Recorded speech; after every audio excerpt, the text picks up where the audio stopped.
If you use Microsoft Word or Excel with OneDrive, knowing how to turn AutoSave on or off can save you a lot of frustration and give you more control over your files.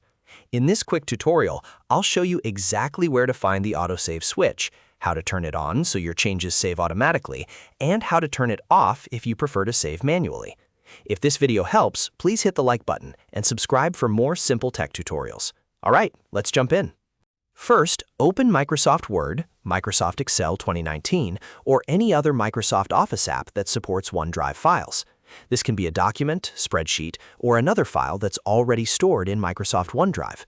Once the file is open, look closely at the top left corner of the app window. That's where you'll usually find the AutoSave toggle.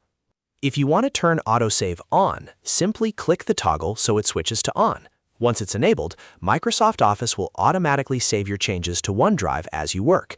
This is especially useful if you're collaborating with other people, editing important documents, or just want to avoid losing your progress if your computer shuts down or crashes unexpectedly.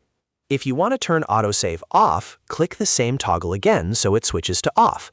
When AutoSave is disabled, your changes will no longer save automatically. Instead, you'll need to save manually by pressing Ctrl+S on your keyboard, or by going to the File menu and clicking Save.